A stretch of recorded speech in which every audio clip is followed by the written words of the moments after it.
মুফতি সাহেব যদি বলেন না উপহাসটা এখন নাই, তাহলে প্রমাণ হয়ে গেল জুতা চোরের বেটা উকিল হয়েছে।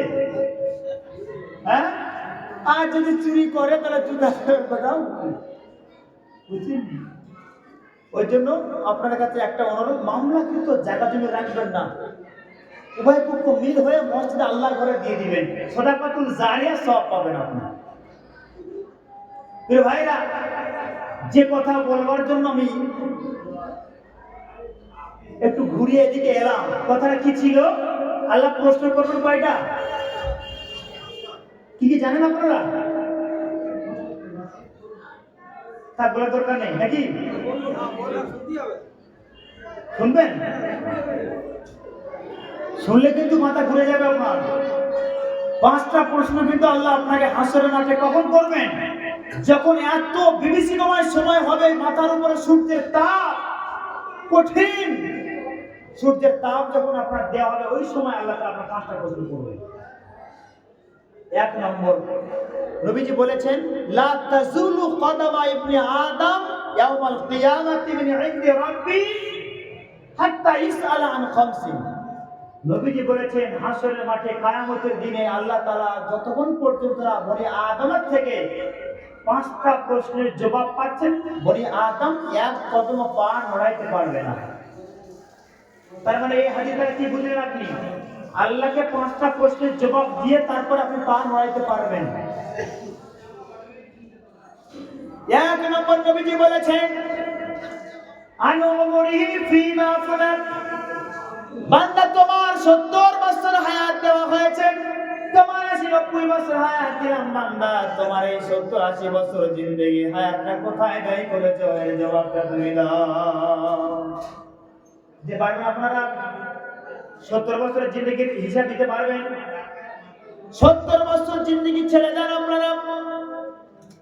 আজ কয় তারিখ? এটা 20 তারিখ, 20 ডিসেম্বর। গত 20 ডিসেম্বর, বিগত যে 20 ডিসেম্বর চলে গেল, সেই 20 ডিসেম্বর থেকে নিয়ে আজ 20 ডিসেম্বর পর্যন্ত একটা বছর হয়। এই একটা বছরের হিসাব যদি আপনাদের কাছে চাওয়া লাগে যে ভাই এই একটা বছর কত ওয়াক্ত নামাজ জামাতের সাথে আদায় করেছ, কত ওয়াক্ত নামাজ কাজা করেছ, তাহাজ্জুদ কত ওয়াক্ত কতবার পড়েছ, খানা খাওয়ার সময় কতটা সময় তুমি ব্যয় করেছো, বাজারে কতটা সময় তুমি নষ্ট করেছো, বিবির কাছে গল্প করে কত সময় কাটিয়েছো, বলো না? যদি প্রশ্ন করা হয়, এমন কোন আল্লাহর বান্দাকে এই মজলিসে আছে যে বলেন হুজুর আমি এর জবাব দিতে পারবো? দিতে পারবেন? একটা বছরের হিসাব দিতে পারবেন? 70 বছর তো দূরের কথা, 60 বছর তো দূরের কথা, 50 বছর তো দূরের কথা, একটা বছর হিসাব আপনি দিতে পারবেন না। একটা বছর ছেড়েই দিলাম, এই ডিসেম্বরের 20 তারিখ আর গত নভেম্বরের 20 তারিখ থেকে নিয়ে এই 20 তারিখ পর্যন্ত হয় একটা মাস। যদি আপনার কাছে প্রশ্ন করা হয় যে ভাই এই একটা মাস আপনি কত ওয়াক্ত নামাজ জামাতে আদায় করেছেন, কত ওয়াক্ত নামাজ আপনি বাড়িতে পড়েছেন, কত ওয়াক্ত নামাজ কাজা করেছেন, কত ওয়াক্ত নামাজ মোটেও পড়েননি আপনি কতটা সময় নিয়ে বাড়িতে খানা খেয়েছেন, কতক্ষণ সময় আপনি ঘুমিয়ে কাটিয়েছেন, ইত্যাদি ইত্যাদি ইত্যাদি, এই একটা মাসের হিসাব যদি আপনার কাছে চাওয়া লাগে, আপনি কি দিতে পারবেন? পারবেন না। এবার চিন্তা করে আল্লাহ তাআলা আপনার 70 বছর জিন্দেগির হিসাব আপনার কাছে চাইবেন, একটা মাসের হিসাব আপনার কাছেও নাই। এবার খেয়াল করেন তো, একটা মাস বাদ দিয়ে দেন, 15 দিনের হিসাব যদি আপনার কাছে চাওয়া লাগে, তো আল্লাহর বান্দা কতক্ষণ সময় বাজারে কাটিয়েছো, কতক্ষণ সময় চায়ের দোকানে তুমি সময় নষ্ট করেছো, কতক্ষণ সময় তুমি মজলিসে হাজির ছিলে, জলসার মজলিসে কোরআন শুনেছিলে, কতক্ষণ সময় তুমি মসজিদে কাটিয়েছিলে। আল্লাহর বান্দাকে যদি এমন প্রশ্ন করা হয়, 15টা দিনের হিসাব কি আপনাকে দিতে পারবেন? এই 15টা দিনে আমি এতক্ষণ নামাজ পড়েছি, এতক্ষণ নামাজ জামাতে পড়েছি, এতক্ষণ খানা খেয়েছি, এতক্ষণ ঘুমিয়েছি, তো পারবেন? উত্তর আছে আপনাদের কাছে? 15টা দিন উত্তর আছে? এইবার 15টা দিন ছেড়ে দেন আপনি। যদি আপনাকে প্রশ্ন করা হয় যে ভাই 15 দিন উত্তর দেওয়ার লাগবে না, একটা সপ্তাহের হিসাব যদি চাওয়া লাগবে, আল্লাহ কোন বান্দা আছেন নিজে বুঝে একটা সপ্তাহের হিসাব তো কোনো ব্যাপারে নেই আমার কাছে আছে? এমন কোন আল্লাহর বান্দা নেই? কোনো মানুষ রে ভাইরা আমার, একটা সপ্তাহের হিসাব এইবার পুরোপুরি ছেড়ে দেন, একটা দিনের হিসাব আপনার কাছে চাইবো আমি। 24টা ঘন্টার হিসাব যদি আপনার কাছে চাওয়া লাগে, ও আল্লাহর বান্দা 24টা ঘন্টার ভিতরে কতক্ষণ সময় বিবির সাথে গল্প করেছো বাড়িতে বসে বসে? কতক্ষণ সময় ঘুমিয়ে কাটিয়েছো? কতক্ষণ ঘুমিয়ে কাটিয়েছো? কতক্ষণ খানা খেয়েছো? কতক্ষণ রাস্তায় বেরিয়েছো? কতক্ষণ বাজারে সময় নষ্ট করেছো? একজন বান্দা হাত উঠান যে হুজুর আমি এই উত্তর দিতে পারবো, আমি কোন সময় কোথায় কতবার নষ্ট করেছি উত্তর দিয়ে দিব। আছেন? আর আপনার জিন্দেগির একটা দিনের হিসাব আপনার কাছে নাই, আর কিয়ামতের দিন আল্লাহ তাআলা আপনার 70-80 বছর জিন্দেগির হিসাব চাইলে আপনি কেমনে দিবেন বলেন? এই সমস্ত হিসাব নিকাশ সব কার কাছে আছে? কার কাছে? জোরে কোন কার কাছে? আল্লাহ রাব্বুল আলামিন বলেন কিরামান কাতিবিনা ইয়ালামুনা মা তাফআলুন। দুই কাঁধে দুইটা ফেরেশতা আছে, জানেন না আপনারা? কি কি? কিরামান কাতিবিনা। হ্যাঁ, আমরা এতদিন জেনে এসেছি এই ডান কাঁধে আছে কিরামান আর বাম কাঁধে আছে কাতিবিন, এইটা জানি না আমরা। মূলত এইটা না, কিরামান কাতিবিন মানে সম্মানিত দুইজন লেখক, বুঝছেন আপনারা? সম্মানিত দুইজন লেখক, একজন আপনার বদ আমলগুলো লিখে আর একজন আপনার নেক আমলগুলো লিখে। আল্লাহ রাব্বুল আলামিন বলেন এই যে ভিডিও হইতেছে আপনারা দেখতে পাচ্ছেন, ডাইরেক্ট সামনে ক্যামেরা হইতেছে, দেখা যাইতেছে ছবি ভিডিও সব দেখা যাচ্ছে, কিন্তু লোডিং হইতেছে অন্য জায়গাতে। দেখেন আপনারা, মেমরি কার্ডের ভিতরে লোডিং হইতেছে। আল্লাহ রাব্বুল আলামিন বলছেন বান্দা তোমার কাজে আমি দুইটা ফেরেশতা নিযুক্ত করেছি, কিরামান কাতিবিন, দুইজন ফেরেশতা লিখতেছে। ওয়া কুল্লা ইনসানিন আলজামনাহু তায়রাহু ফি উনুকিহি ওয়া নুখরিজু লাহু ইয়াওমাল কিয়ামাতি কিতাবান ইয়ালকাহু মানসুরা। দুজন ফেরেশতা লিখতেছে, আল্লাহ বলছেন আর রেকর্ড হইতেছে এইখানটায়। কোথায়? হাত দিয়ে দেখেন তো সবাই, এখানে কি আছে দেখেন, হাত দিয়ে দেখেন দেখেন দেখেন কি আছে। আল্লাহ বলছেন কিরামান কাতিবিন লিখতেছে, আর আমি আল্লাহ তাআলা মেমরি কার্ড দিয়েছি, এখানে একটা এই কন্ট্রোলের নিচেতে, ওই কোণের নিচেতে একটা মেমরি কার্ড লাগায়া দিয়েছি। ওয়া কুল্লা ইনসানিন আলজামনাহু তায়রাহু ফি উনুকিহি ওয়া নুখরিজু লাহু ইয়াওমাল কিয়ামাহ।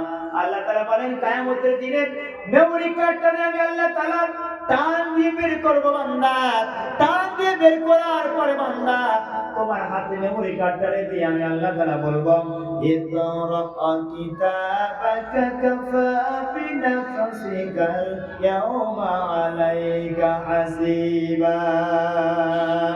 আল্লাহ রাব্বুল আলামিন বান্দার হাতে মেমরি কার্ডটা টান দিয়ে টেনে বের করে হাতে দিবে, দিয়ে বলে বান্দা তোমার আমলনামা তুমি পড়ো, কাফা বিনাফসিকাল ইয়াওমা আলাইকা হাসিবা, তোমার আমলনামা পড়ার জন্য বান্দা তুমি যথেষ্ট। আপনার জিন্দেগির সব কৃতকর্ম যিনি লিপিবদ্ধ করে রাখেন তিনি কে? জোরে কোন? জোরে বলো না। গোলাকে আওয়াজ নেই।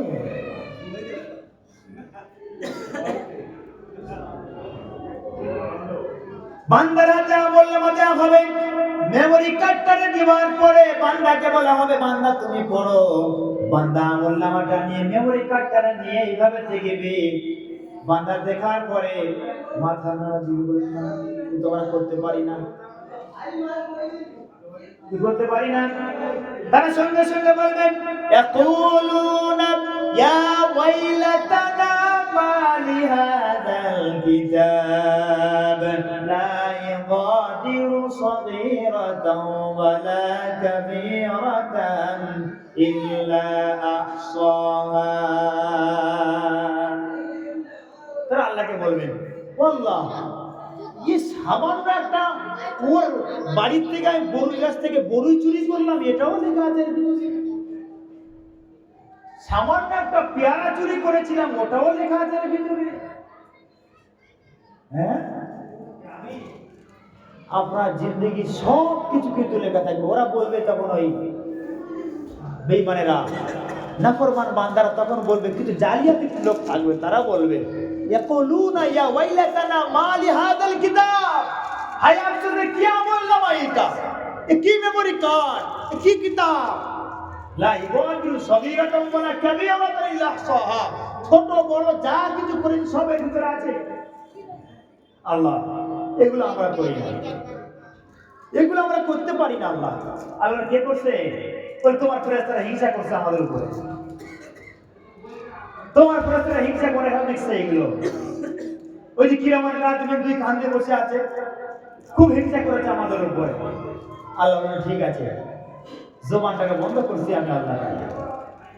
আল্লাহ রাব্বুল আলামিন বলেন আল-ইয়াওমা নাখতিমু আলা,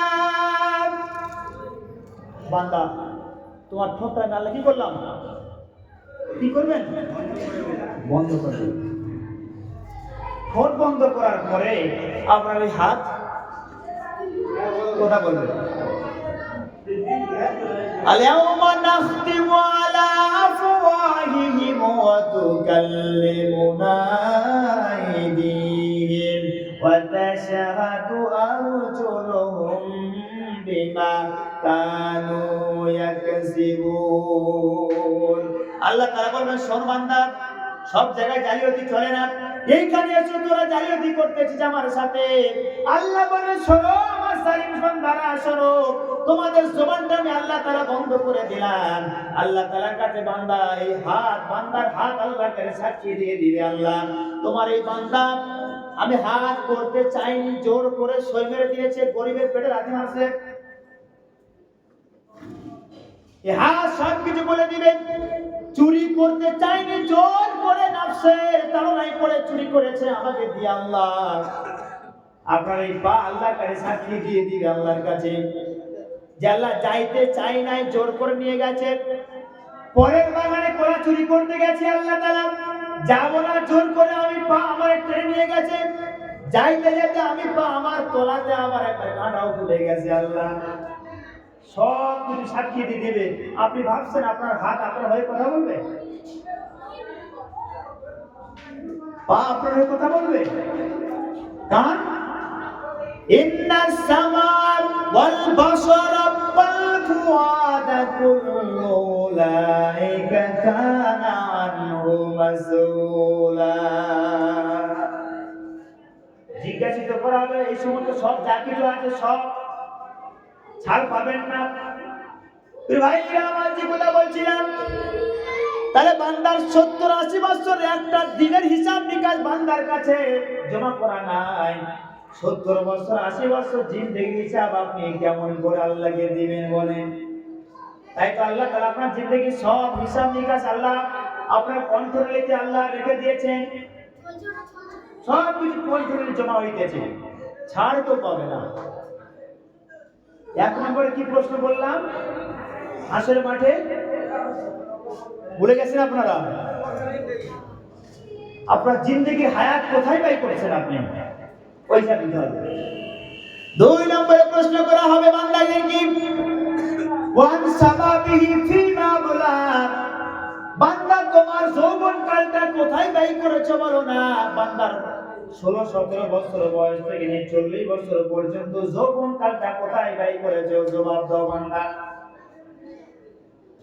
ভাইরা আমার, আমাদের সমাজের যুবক ভাইরা কিন্তু যৌবনকালটা ইবাদত করতে চায় না। বলে এই সময়টা একটু মস্তি করার সময়, একটু আনন্দ, একটু পার্কে বেড়াবো, একটু আড্ডা দিব। এই সময়টা ইবাদত করার সময় নয়। একটু বয়স হয়ে যাবে, দাড়ি পেকে যাবে, পায়ে ব্যথা হবে, হাঁটুতে ব্যথা হবে, কোমরে মাজায় লাগবে, তারপর তো ইবাদত করে মজা পাবো আমরা। আল্লাহ রাব্বুল আলামিনের কাছে বান্দার ইবাদত সবথেকে গ্রান্টেড হয় ওই বান্দার ইবাদত যার যৌবনকাল যে বান্দা আল্লাহর ইবাদতে কাটায় দেয়, তার ইবাদত আল্লাহর কাছে সবথেকে বেশি গ্রান্টেড হয়ে যায়।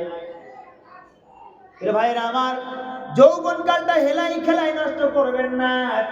নবীজি বলেছেন 7 শ্রেণীর মানুষকে আল্লাহ তাআলা আরশের ছায়া দিবেন, যখন কোনো ছায়া পাওয়া যাবে না কিয়ামতের কঠিন দিনে। সাবআতু ইযিল্লুহুমুল্লাহু তাআলা ফি যিল্লিহি ইয়াওমা লা যিল্লা ইল্লা যিল্লু। যখন কোনো ছায়া বাকি থাকবে না, নবীজি বলেছেন ওই সময়টা আল্লাহ তাআলা 7 শ্রেণীর মানুষকে আরশের ছায়া দান করবে। সুবহানাল্লাহ, বাড়িতে করবেন আপনারা। 7 শ্রেণীর ভিতরে আমরা আছি তো? আমরা আছি তো? একটু মিলাই নেন তো।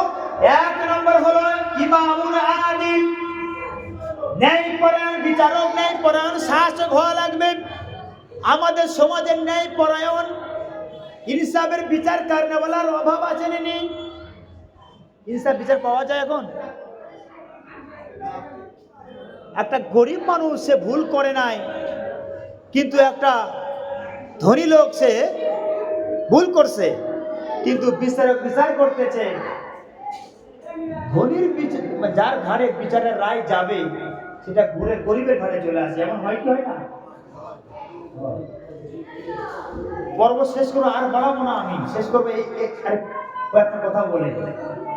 আপনারা কেউ যাবেন না, চলে গেলে তারা মনে করবো আপনার কোরআনের বিরুদ্ধে চলেন। আপনারা কোরআনের কথা ভালো লাগে না আপনাদের। 1 নম্বর কি, কোন ব্যক্তি আরশে ছায়া পাবে? ইমামুল আদিল, ন্যায়পরায়ণ বিচারক, ন্যায় বিচার করনেওয়ালা, ন্যায়পরায়ণ শাসক যে হবে তাকে আল্লাহ আরশের ছায়া দিবে। নবীজি বলেছেন বিচারক 3 প্রকার হয়ে থাকে। আল কুযাতু সালাসা, বিচারক কয় প্রকার? কথা কোনটা আপনারা জোরে কোন কয় প্রকার? বিচারক 3 প্রকার নবীজি বলেছেন। ইসনানে ফিন্নার, আল্লাহ নবী বলেছেন 2 প্রকার বিচারক জাহান্নামে যাবে। ওয়া ওয়াহিদুন ফিল জান্নাহ, আর 1 প্রকার বিচারক আল্লাহর তৈরি দয়ার জান্নাতে যাবে। আমরা কি ওই 2 প্রকার বিচারক হইতে চাই না 1 প্রকার বিচারক? জোরে কোন কয় প্রকার বিচারক হইতে চাই? নবীজি বলেছেন যে 1 প্রকার বিচারক আল্লাহর তৈরি জান্নাতে প্রবেশ করবে। আল্লাহ নবী বলেন রাজুলুন আরাফাল হাক্কা ফাকাদা বিহি, ওই বিচারক যে ব্যক্তি বাদী এবং বিবাদী উভয়ের কথা শ্রবণ করার পরে সত্য মিথ্যা উপলব্ধি করতে পারে। সত্য মিথ্যাটা উপলব্ধি করার পরে আল্লাহর কোরআন দিয়ে সঠিক বিচার ফায়সালা করে দেয়। আল্লাহ নবী বলেন ফাহুয়া ফিল জান্নাহ, ওই বিচারক আল্লাহ তৈরি দয়ার জান্নাতে যাবে।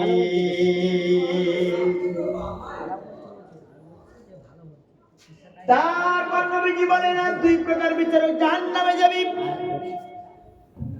তাদের ভিতরে 1 নম্বর নবীজি বলেছেন, এটা মিলিয়ে নেবেন ভালো করে, ওয়ারাজুলুন আরাফাল হাক্কা ফালাম ইয়াকতি বিহি ওয়া জারা ফিল হুকমি ফাহুয়া ফিন্নার। নবীজি বলেছেন 2 প্রকার বিচারক জাহান্নামে যাবে। তাদের ভিতরে 1 নম্বর হলো ওই বিচারক যে বাদী এবং বিবাদী উভয়ের কথা শ্রবণ করে, শোনার পরে সত্য মিথ্যা উপলব্ধি করতে পারে। সত্য মিথ্যা উপলব্ধি করার পরে টাকার লোভে কাউকে খুশি করার জন্য তার বিচারের রায়টা অন্যদিকে ঘুরিয়ে দেয়। আমার ব্যক্তি আছে না নাই? জোরে কোন আছে না নাই? নবীজি বলেছে এমন বিচারক ঘুষখোর বিচারক, টাকার জন্য তার বিচারের রায় ঘুরে যায়, কাউকে খুশি করার জন্য তার বিচারের রায় ঘুরে যায়, গরিবের ঘাড়ে ফেলে দেয়। নবীজি বলেছেন ফাহুয়া ফিন্নার, এমন বিচারককে আল্লাহ তাআলা তার জাহান্নামে নিক্ষেপ করবে। শেষেরটা দেখেন কেমন লাগে, এটা আরো মজা। প্রিয় ভাইরা আমার, কিছুই জানে না বাবাজি, বিচারপতি হয়ে বসে আছে। গণ্যমান্য ব্যক্তিরা যারা জ্ঞানী গুণী মানুষ, তারা বিচার নিয়ে গেছে বাবাজি নিরেট মূর্খ। নবীজি বলেছেন ওয়া রাজুলুন লাম ইয়ারিফিল হাক্কা ফালাম ইয়াখযি বিহি। আল্লাহ নবী বলেন ওই বিচারক ওয়া রাজুলুন লাম ইয়ারিফিল হাক্কা ফালাম ইয়াখযি বিহি লিন-নাস আলা জাহলিন। নবীজি বলেন ওই বিচারক, যে বিচারক বাদী এবং বিবাদী উভয়ের কথা শ্রবণ করে কিন্তু তার কোনো হাতা মাথা করে না। বাদী বিবাদী উভয়ের কথা শ্রবণ করে কিন্তু কোনটা হক, কোনটা সত্য আর কোনটা মিথ্যা কোনটা উপলব্ধি করতে পারে না। উপলব্ধি না করতে পারায় যে কোনো একদিকে রায় টেনে দেয়। আমার নিচে আছে না নাই? সত্য মিথ্যা উপলব্ধি করতে পারে না, যে কোনো একদিকে রায় টেনে দেয়। নবীজি বলেন এমন মূর্খ বিচারক আল্লাহ তাআলা আল্লাহ তৈরি জাহান্নামে নিক্ষেপ করবে। আমরা কোনটা হইতে চাই বলেন তো? ওই এক নম্বর হইতে চাই। আল্লাহ তার বিনিময়ে কি দিবেন আমাদেরকে? তবে আপনার শত্রু বেড়ে যাবে, কিন্তু শত্রু বেড়ে যাবে আপনার। সত্য কথা বললে, সত্য বিচার করলে, সত্য পথে চললে আপনার শত্রু বাড়বে। নবীজি যতদিন পর্যন্ত ছিলেন মুহাম্মদ ইবনে আব্দুল্লাহ, ততদিন রাসূলের কোনো দুশমন ছিল না, নবীজির কোনো শত্রু ছিল না। যখন রাসূলুল্লাহ হয়ে গেলেন মুহাম্মাদুর রাসূলুল্লাহ, তখন রাসূলের দুশমনের কোনো অভাব নেই। হ্যাঁ, কোনো অভাব নেই। প্রিয় ভাইরা আমার, তাহলে বাকি আছে কয়টা? কথা কয় না আপনারা? 7 শ্রেণীর মানুষ যে আছে ছায়া পাবেন। কয়টা বাকি আছে? এক নম্বর ন্যায় বিচার করনেওয়ালা। আর বাকি আছে কয়টা? 6টা। আর ওদিকে কয়টা প্রশ্ন? 5টা ভিতরে হয়েছে কয়টা? চলতেছে 2টা চলতেছে। প্রিয় ভাইরা আমার, 7টা প্রশ্ন করা হবে বান্দাদেরকে। 7 শ্রেণীর মানুষকে আনসার ছায়া দিবে। আমি এখানে দেখতে চাই আল্লাহর এমন কোন বান্দা আছে, 7 কোন বান্দার কাছ থেকে আমি আল্লাহর ঘর মসজিদ তৈরি করার জন্য প্রথমে 30,000 টাকা আল্লাহর ঘর মসজিদের জন্য উঠে দাঁড়িয়ে বলবেন হুজুর আমি দিব। তার নামে দোয়া করব আমি আল্লাহর কাছে। 2 নম্বরে যে নবীজি বলেছেন ওয়ারাজুলুন ওয়াসাবুন নাসাফি ইবাদাতিল্লাহ, ওই যুবকটা আল্লাহ তাআলা আরশের ছায়া দিবেন, যে যুবক তার যৌবনকালটা আল্লাহর ঘর মসজিদে তার যৌবনকালটা ইবাদতে কাটায়া দিয়েছে। একজন ব্যক্তি উঠে বলেন যে হুজুর আমি দিব 30,000 টাকা আল্লাহর ঘরের জন্য। মা চলে গেছে, বাবা চলে গেছে, মা কবরে আছে, বাবা কবরে আছে। আর নবীজি বলেছেন মরণের পরে সমস্ত আমলের দরওয়াজাগুলো বন্ধ হয়ে যায়, মাত্র 3টা দরওয়াজা আল্লাহ তাআলা খোলা রেখে দেন। জোরে কান কয়টা? 3টা। নবীজি বলেছেন ইজা মাতাল ইনসান ইনকাতা আনহু আমালুহু ইল্লা মিন সালাসা, ইল্লা মিন সাদাকাতিন জারিয়া আও ইলমিন ইয়ানতাফু বিহি আও ওয়ালাদিন সালিহিন ইয়াদউ লাহু। নবীজি বলেছেন 3টা মাত্র আমল জারি থাকে, তার মরণের পরে তার কবরে চলতেই থাকে। তার ভিতরে 1 নম্বর হলো সাদাকাতুন জারিয়া। আপনি ঘর মসজিদ, আল্লাহর ঘর মসজিদ তৈরির জন্য যদি কিছু আপনি দান করে যান, সদকা করে যান, মরণের পরে সেটা জারি হিসেবে জারি থেকে যাবে। মরণের পরে আপনি ভাবিয়েন না আপনার মরণের পূর্বে আপনি যদি